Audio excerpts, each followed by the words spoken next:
ঈদ বলতে সাধারণত আমরা কি বুঝি? আনন্দ বুঝি। কখন আনন্দ করি আমরা?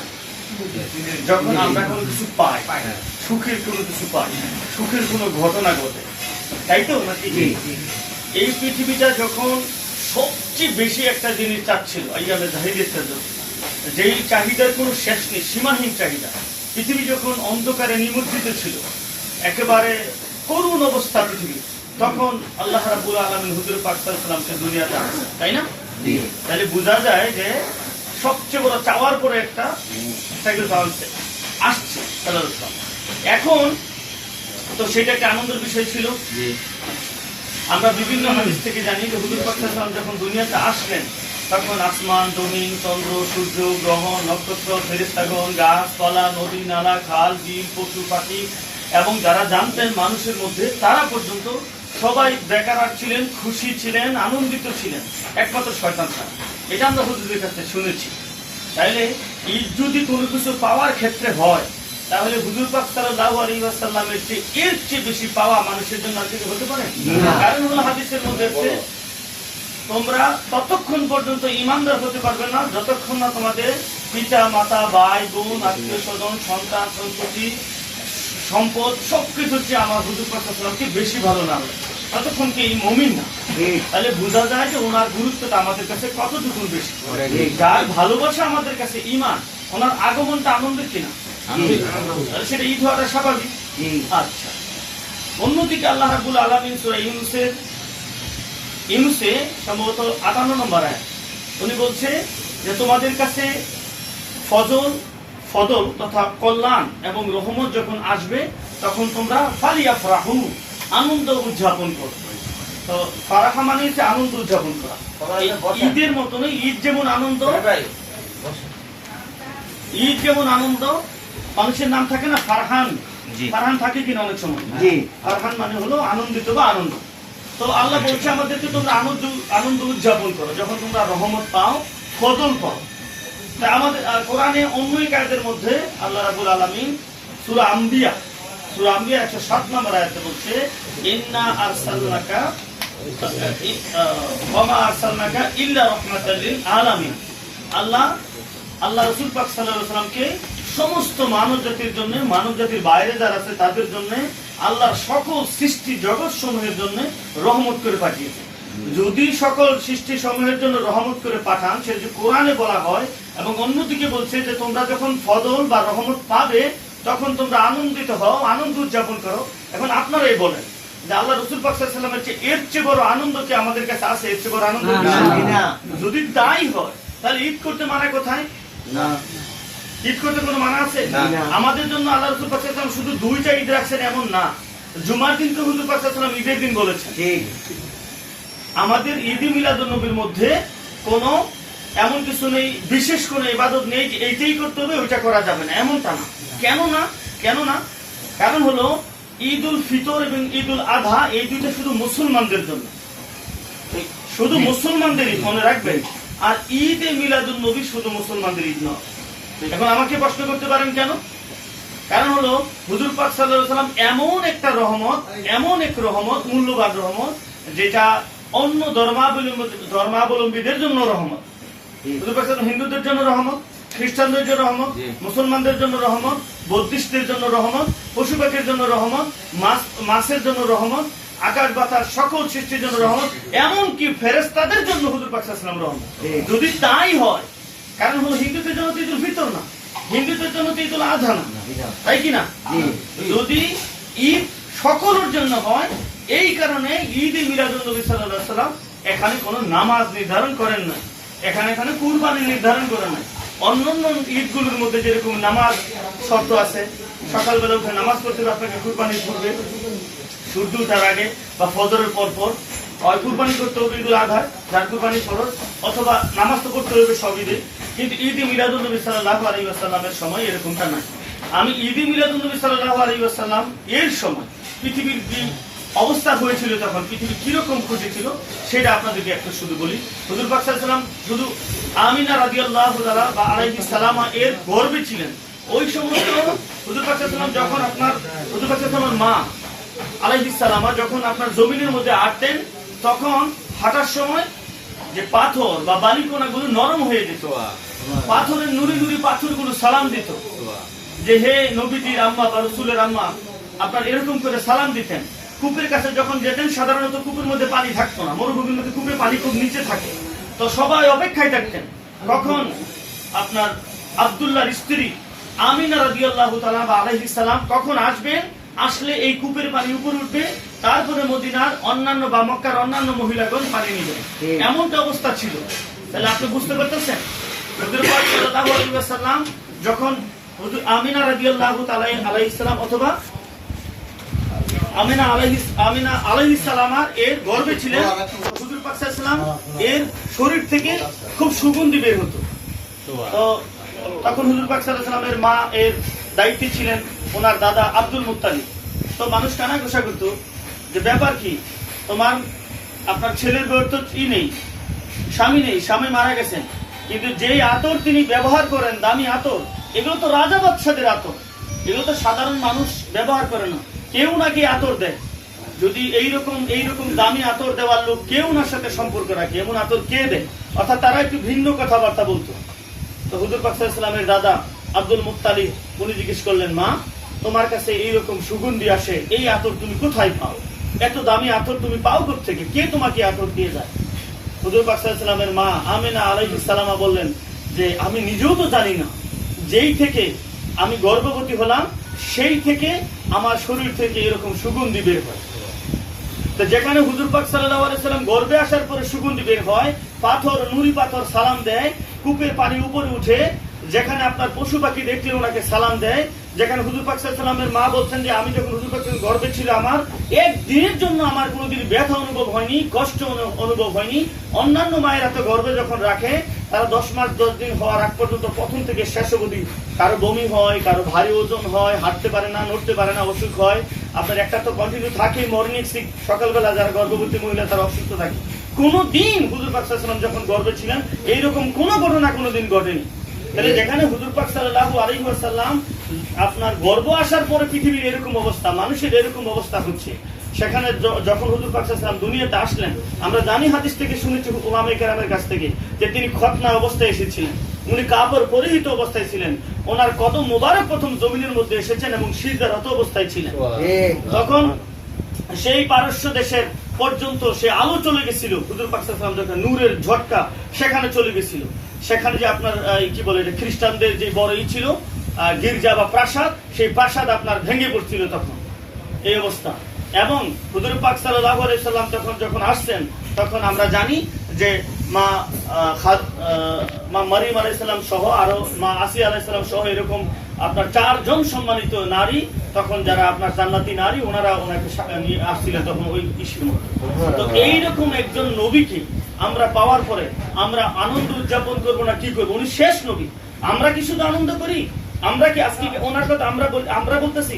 সাহাবায়ে কেরামের পালনের অবস্থা হয়তো ভিন্ন ছিল। আমরা জানি হাসান বিন সাবিত রাদিয়াল্লাহু তাআলা হুজুর পাক সাল্লাল্লাহু আলাইহি ওয়াসাল্লামের মজলিসের কবি ছিলেন। হাসান বিন সাবিত রাদিয়াল্লাহু তাআলা বলছেন যে ইয়া রাসূলুল্লাহ সাল্লাল্লাহু আলাইহি ওয়াসাল্লাম, মিম্বরে দাঁড়িয়ে বলতেছেন ইয়া রাসূলুল্লাহ সাল্লাল্লাহু আলাইহি ওয়াসাল্লাম, আপনাকে আল্লাহ সৃষ্টি করেছেন, আপনি যেমন করে চেয়েছেন তেমন করে। কল্পনা করতে পারছেন কি বলছেন? আমি যদি বলতাম আমাকে আজকে মুশরিক বলতো, যে কি বলে এটা, আরে এই লোক কি বলে এটা, মুশরিক। হুজুর পাক সাল্লাল্লাহু আলাইহি ওয়াসাল্লামের সাহাবী হাসান বিন সাবিত রাদিয়াল্লাহু তাআলা বলছেন যে আপনাকে সৃষ্টি করেছেন আল্লাহ ওইভাবে যেমনি আপনি চেয়েছেন তেমনি ভাবে। তো সৃষ্টির কথা আসছে কিনা, জন্মের কথা আসছে কিনা? হুজুর পাক সাল্লাল্লাহু আলাইহি কোরআন থেকে আমরা জানতে পারি আল্লাহ রাব্বুল আলামিন সমস্ত ফেরেশতাদেরকে নিয়ে নবী রাসূলগণকে নিয়ে মিটিং করতেছেন যে আমার হাবিব তোমাদের কাছে যাবেন, আমার হাবিব তোমাদের কাছে যাবেন। খেয়াল করবেন কিন্তু মিলাদ কিন্তু ওখানে হচ্ছে, হুজুর পাক সাল্লাল্লাহু আলাইহি ওয়াসাল্লাম যে আসবেন সেই বার্তা ওখানে আল্লাহ ফেরেশতাদের সামনে সমস্ত নবী আলাইহিস সালামগণের সামনে আলোচনা করছেন যে আমার হাবিব তোমাদের কাছে যাবেন, তোমরা যদি আমার হাবিবের উপর ঈমান আনো তাহলে তখন তোমরা মুমিন থাকবে, এছাড়া তোমরা মুমিন থাকবে। নবীদের কি বলছেন যে যদি যায় তোমাদের তখন নবুয়তি রাখার আর সুযোগ নেই, তোমরা তখন আমার হাবিবের উম্মত হয়ে যেতে হবে তোমাদের। তো বয়ান তো ওখানে আল্লাহ করতেছেন, আমরা মিলাদুন্নবী শুধু পালন করি, হুজুর পাক সাল্লাল্লাহু আলাইহি ওয়াসাল্লাম আমাদের জন্য হয়। হুজুর পাক সাল্লাল্লাহু এখন আপনারা বলতে পারেন আপনারা যে জুলুস করেন, আরে জুলুস শুধু আমরা করবে কেন? হুজুর পাক সাল্লাল্লাহু আলাইহি ওয়াসাল্লাম জন্ম তো বহুদূর। হুজুর পাক সাল্লাল্লাহু আলাইহি ওয়াসাল্লাম যখন মক্কা থেকে মদিনায় হিজরত করে মদিনা যাচ্ছেন, তখন মদিনার শিশু থেকে শুরু করে আবাল বৃদ্ধ বনিতা সকল লোক, কেউ খেজুরের পাতা, কেউ নিশান, কেউ কাপড়, কেউ ওড়না, যে যেটা পাচ্ছে, কেউ হাতে লাঠি অথবা কেউ খালি হাতে হুজুর পাক সাল্লাল্লাহু আলাইহি ওয়াসাল্লামের জন্য অপেক্ষা করতেছিলেন মরু প্রান্তরে, কখন আল্লাহ রাসূল পাক আবু বকর রাদিয়াল্লাহু তাআলা আনহুকে নিয়ে আসবেন। তখন ওনারা আপনার একটা নাচ সবাই জানেন, তালা আল বাদরু আলাইনা মিন সানি ওয়াতাল বিদা, এটা তো সবাই জানেন। অর্থাৎ আমাদের কাছে পূর্ণিমার চাঁদ আসতেছে আপনার ওয়াদা উপত্যকা দিয়ে। এই যে নাচ, এটা তো হুজুর পাক সাল্লাল্লাহু আলাইহি ওয়াসাল্লামের আশার উপর ভিত্তি করে, আগমনের উপর ভিত্তি করে, এবং সেজন্য খেজুর পাতা হিসেবে আপনার জান্ডা হিসেবে খেজুর পাতা নাড়ানো হয়েছিল। কেউ হাত নাড়িয়েছে, কেউ নিশান নাড়িয়েছে। তো এই যে নিশান বা জান্ডা ব্যবহার করা যায়, ওখানে হুজুর পাক সাল্লাল্লাহু আলাইহি ওয়াসাল্লাম বলছেন, এই তোমরা কেন জান্ডা উড়িয়েছো, তোমরা কেন এমনটা করলে, তোমরা কেন নাচ গেলে। এবং সেদিন দব বাজানো হয়েছিল ওখানে, এই যে এরকম করে দব বাজায় না, ওখানে দব বাজানো হয়েছিল, আনন্দ করেছিল। হুজুর পাক সাল্লাল্লাহু আলাইহি ওয়াসাল্লাম একবারে বলেননি তোমরা কেন এমনটা করলা। বোঝা যায় এগুলো আছে। এখন যারা বিভিন্ন কোরআন হাদিস থেকে বলেন যে আর কোন ঈদ বানানো যাবে না, এই বানানো সেই জানা যাবে না, কোন একটা জিনিসকে হারাম করতে হলে অবশ্যই দলিল ই লাগবে, কোরআনের সরাসরি আয়াত লাগবে যে এই জিনিসটা হারাম, তাহলেই শুধু হারাম হবে, নয়তো আপনি হারাম করতে পারবেন না কোনো জিনিসকে। যদি বেদাতের দোহাই দিয়ে বলেন যে এটা বেদাত, এইটা যদি বেদাতই বলেন, তাহলে আমার দোস্ত হোসাইন প্রায়ই বলে, আচ্ছা বলতো ইমামরা কেমনি বেতন নেয়, কোন হাদিস দ্বারা বেতন নেয়। যে ইমাম সাহেব বেদাত বলে, ওই ইমাম সাহেবকে যদি জিজ্ঞেস করবেন, আপনি বলেন কোন হাদিসের ভিত্তিতে, আপনি কোন কোরআনের কোন আয়াত এবং হাদিসের ভিত্তিতে আপনি বলেন বেতন নেন কিভাবে, আপনি একটা হাদিস দেখাতে পারবেন। শুধু ওনারা ইজমা কিয়াস থেকে বলছেন, যেহেতু ওনার কাছ থেকে সময় নেওয়া হয়, অন্য কিছু করার সুযোগ ওনাকে দেওয়া হয় না, এই কারণে হাদিয়া শুধু সময় কেড়ে নেওয়া হয়। এইটাও যথার্থ হাদিস নয় বা এইটাও যথার্থ যুক্তি নয়, কোন রকম জায়েজ করে নিছে। ওনারা যখন খান তখন সব জায়েজ হয়ে যায়। ওনারা যখন আপনার খতমে কি বলে বুখারী শেষ করেন তখন জায়েজ হয়ে যায়, আনন্দ মিছিল করতে পারেন। ওনারা যখন আপনার পহেলা বৈশাখের সময় মিছিল বের করেন তখন জায়েজ হয়ে যায়। ওনারা বড় বড় অনুষ্ঠানে যখন কেক কাটেন তখন জায়েজ হয়ে যায়। সব কিছু ওনাদের সব জায়েজ হয়ে যায়। শুধু হারাম হয় কখন, যখন হুজুর পাক সাল্লাল্লাহু আলাইহি ওয়াসাল্লামের মহব্বতের কথা আসে। মহব্বত কি শুনেন, সাহাবায়ে কেরাম কেমন, আমরা তো কোনো মহব্বতই করি না, আমাদের মহব্বত কোনো মহব্বতই না। হুজুর পাক সাল্লাল্লাহু আলাইহি ওয়াসাল্লামের চুল যখন কাটা হতো, সাহাবায়ে কেরাম হাত দিয়ে রাখতেন, একটা চুল যেন, একটা ছোট্ট চুলে যেন আপনার জমিনের মধ্যে না পড়ে, সেই চুল পকেটে রাখতেন, মাথায় করে রাখতেন, উল্টি বেঁধে রাখতেন, বুকের মধ্যে রাখতেন। সেই চুল পড়তে দিতেন না কোথায়, চুল মুবারক দিতেন না কোথায়। হুজুর পাক সাল্লাল্লাহু আলাইহি ওয়াসাল্লাম কখন থুতু আর কফ ফেলবেন, তখন ওনারা আপনার হাত দিয়ে রাখতেন, যে আমার হাতের তালু তো কি করেন, থুতু নিয়ে কফ নিয়ে, এগুলো সব সিয়াচিত্তার হাদিস, সহিহ হাদিস, সেগুলো মুখের মধ্যে এরকম শরীরের মধ্যে মাখতেন। আপনার এখন আমাদেরকেও থুতু মাখবে। এক হাদিসের মধ্যে জানি যে হুজুর পাক সাল্লাল্লাহু আলাইহি ওয়াসাল্লাম প্রস্তাব করে ঘরের ভিতরে রেখে দিয়েছেন, দাসীকে বলে ফেলে দাও, উনি ফেলেন নাই, সেই প্রস্তাব উনি খেয়ে ফেলছেন। বলছে তোমাকে কখনো জান্নাতে করতে পারবে না, জান্নাতে তোমাকে পুরাতে পারবে না, বলছে জাহান্নামে পুরাতে পারবে না। বলছেন যে তুমি এত বড় ঘৃণিত কাজ কেন করলে, প্রস্রাব খেয়ে ফেলে, এটা কি হলো? বলছে প্রস্রাব করার পর তোমাকে জাহান্নাম কোনোদিন স্পর্শ করতে পারবে না। মোহব্বত কি আপনার ই দিয়ে হয়? মোহব্বত দলিল দিয়ে হয় না। আমরা যা করি মোহব্বতে করি। দলিল তো আমাদের কাছে আছে, কোরআন সুন্নাহর দলিল হুজুরা তো আছে, ওনারা বলবেন। দলিলের কোনো শেষ নাই, সারাদিন দলিল বলে কোরআন সুন্নাহ থেকে দলিল শেষ হবে না। এরা বলে আরেকটা জিনিস, ওনারা বলে, খেয়াল করবেন, ওনারা বলে যে আপনারা তারিখ ঠিক আছে, আপনারা কেন 12 রবিউল আউয়াল পালন করেন? আমরা বললাম ঠিক আছে, আমরা 12 রবিউল আউয়াল, যেহেতু মতান্তর আছে, আমরা একটা মত, আমরা 12 রবিউল আউয়াল। তোমরা বলো কোন তারিখে করতে চাও, তোমাদের যেই তারিখ মনে হয় সঠিক, তোমরা সেই তারিখেই মিলাদুন নবী পালন করো, আমাদের কোনো অসুবিধা নাই। আচ্ছা তোমরা ঈদ বলবে না, ঈদ বলো না তোমরা। হুজুর পাক সাল্লাল্লাহু আলাইহি ওয়াসাল্লামের উদযাপনের বিষয়ে এমনিতে আনন্দ করো, যাও ঈদ বলো না, তারপরেও করবে না, করে কি করে না। হুজুর পাক সাল্লাল্লাহু আলাইহি ওয়াসাল্লাম আরো হাদিসে হুজুর পাক সাল্লাল্লাহু আলাইহি ওয়াসাল্লাম নিজে বলছেন, এই সাহাবায়ে কেরাম জিজ্ঞেস, ইয়া রাসূলুল্লাহ আপনি আজকে রোজা কেন? হুজুর পাক সাল্লাল্লাহু আলাইহি ওয়াসাল্লাম বলছেন, আজকে আমি জন্মগ্রহণ করেছি, সোমবার আমি জন্মগ্রহণ করেছি, তাই আমি রোজা রাখি। আরো একটু কথা আছে স্যার। তো হুজুর পাক সাল্লাল্লাহু আলাইহি ওয়াসাল্লাম নিজে যেখানে বলছেন আমি জন্মগ্রহণ করার কারণে রোজা রাখছি, তাহলে ঠিক আছে, তোমরা রোজাই রাখো, আমরা আনন্দ উদযাপন করি, তোমরা রোজা রাখো। কিন্তু বিরোধিতা কেন করো? আমাদের কাফের বা কি বলে মুরতাদ অথবা বেদাতি কেন বলো? আমরা যা করি মহব্বতের জন্য করি। আপনাদের অনেকক্ষণ ধরে কষ্ট দিলাম, কেমন? তারপরে ওলামায়ে কেরাম আছেন, ওনারা কথা বলবেন, নাচ হবে, গজল হবে, মিলাদ হবে, আপনারা শুনে যাবেন। আপনাদের ডাউট কিছুটা দূর হয়েছে তো? আর কারো কোনো কথার পরচনা করবেন না। বেদাতের বিষয়টা একটু বলেন। বেদাত ওরা যেটা বেদাত বলে। আচ্ছা বেদাত ছাড়া কি মানুষ চলতে পারবে? আমরা এই যে টুপিটা এখন পড়ছি, এই টুপি কি এরকম ছিল? এইরকম টুপি ছিল তখন? কোন বেড়া এরকম সুন্দর করে সুতা দিয়ে টুপি বানাইছিল? ছিল? এই চেয়ার টেবিল ছিল? মসজিদে ফ্যান লাগালে টাইলস লাগালে সেগুলো বেদাত না? মিম্বর, এই আগে তো মিম্বরই ছিল না। এই যে এখন আমরা মিম্বরে, এই আগে কি মিম্বর ছিল? হুজুর সাল্লাল্লাহু আলাইহি ওয়াসাল্লামের সময় জামানাতে মিম্বর ছিল? কোরআন শরীফ এত সুন্দর করে মলাট করে বাঁধানো এগুলো ছিল? তখন কি বুখারী শরীফ ছিল? এই যে সিয়াসিতের কি বুখারী শরীফ, তিরমিজি শরীফ, মুসলিম শরীফ এগুলো ছিল? কোন হাদিস গ্রন্থ ছিল? তো সবই বেদাত। তো সেই বেদাত খুব ভালো লাগে, সেই বেদাত ভালো লাগে যখন মহব্বতের বেদাত হয়, তখন তাদের কাছে আপনার সব বেদাত আপনার হয়ে যায়, গোমরাহি হয়ে যায়। কিন্তু তাদের সুবিধার্থে যখন বেদাত যায় তখন আর সেটা গোমরাহি হয় না, সেটা অনেক মজা লাগে। অর্থাৎ বেদাত দুই রকম, বেদাতে সাইয়া যেটা মন্দ বেদাত, বেদাতে হাসানা এটা সকল ওলামায়ে কেরাম একমত। তারা নিজেরাও একমত, যারা বিরোধিতা করে এই বেদাতের যে ভিন্নতা আছে এটা তারাও একমত। কারণ হলো আমরা এখন ইবাদতের মধ্যে এমন অনেক বেদাত নিয়ে আসছি যেটা অর্থাৎ হাসানা, অর্থাৎ উত্তম বেদাত। আপনি নামাজ পড়তে যখন যান তখন এখন যে মাদ্রাসা সিস্টেম, এটা কি আপনার ছিল তখন হুজুর পাক সাল্লাল্লাহু আলাইহি ওয়াসাল্লামের সময়? এই শিক্ষা ব্যবস্থা এটা ছিল না, এটাই তো বেদাত। ওনারা যে কওমি মাদ্রাসা আপনারা করেন বা যারা কওমি ভাইরা আছে,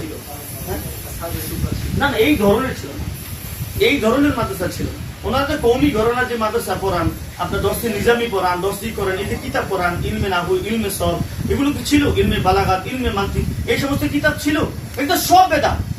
তখন কি বলবেন?